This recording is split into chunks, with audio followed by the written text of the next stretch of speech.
ഇജിപ്പോ എന്റെ മരുമോൾക്ക് വക്കാലത്ത് പറയാൻ വന്നതാ? ഇജിപ്പോ എന്തിനാ അങ്ങോട്ട് വന്നത്? എനിക്ക് എന്താ വേണ്ടത്? ആ, ഞാൻ എൻ്റെ അടുത്ത് തക്കാളി ഉണ്ടെന്നുണ്ടെങ്കിലേ ഇക്ക് 2 തക്കാളി അടിക്കച്ചി. ഞാൻ അതിന് വന്നതാണ്, അല്ല ഞാൻ വേറെ ഒന്നിനും വന്നതല്ല. തക്കാളിയോ? ആ, എന്നാ തക്കാളി വേണമെന്നുണ്ടെങ്കിലേ ഞാൻ തക്കാളി അങ്ങോട്ട് തരാം. അതിട്ടാണ് പോയിക്കോ. എന്നിട്ട് കൂട്ടാൻ വെക്കുക, ചമ്മന്തി അരക്കുക, എന്താ വെച്ചാൽ കാട്ടിക്കോ. ഇന്റെ മരുവോളെ നല്ലത് പറയാൻ നിൽക്കണ്ട. ഓ എല്ലാത്തൊരു സാധനം തന്നെ. ഇങ്ങനെയുണ്ടോ കുശുമ്പ് കുഞ്ഞായ്മ? നല്ലത് പറയാൻ ഇങ്ങനെ എല്ലാവരും സൂപ്പ് ഇട്ടിച്ചിട്ടുണ്ട്. നാട്ടുകാരും വീട്ടുകാരും അയൽവാസികൾ. എന്നാ ഇജ്ജ് ചോദിച്ച തക്കാളി. ആ എടി, അതിന് വയറുവേദനായിട്ട് അവൻ കെടുക്കണത്. ഇങ്ങനെ പിറേർക്കല്ലേ. നല്ലോ നാവിയും വേദനക്കും വയറും വേദനക്കും. എനിക്കൊക്കെ എന്തോ ഒരു ഊരവേദനയെന്ന് അറിയോ? ആകെ ഒരു ദിവസമല്ല അവൾ എന്നെ കൂടി ഈ പണിയൊക്കെ എടുപ്പിക്കണുള്ളൂ. ഇജ്ജ് അടിച്ചൊരു തുറക്കണ്ടെന്ന് വെച്ചാളാ.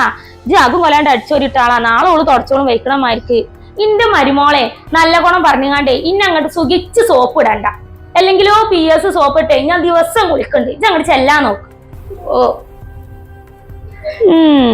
എന്നോട് വർത്താനം പറയാൻ നിന്നേ ഇന്നെ തല്ലാൻ ആള് ചെയ്യാഞ്ഞിട്ടാണ്. ഞാൻ എന്നോടൊന്നും പറയാനില്ല. എന്നോട് പറഞ്ഞ് ജയിക്കാൻ എന്നെ കൊണ്ട് പറ്റൂല.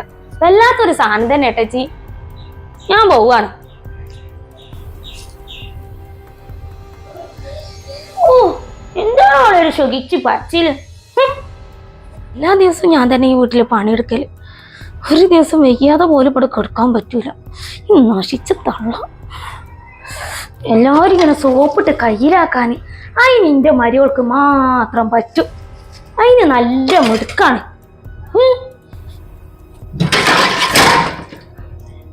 അങ്ങനെ കെടുക്കണ്ട. ആ റേക്കോ സിങ്കൊക്കെ ഇപ്പൊ പൊട്ടിക്കുന്നാ തോന്നുന്നത്.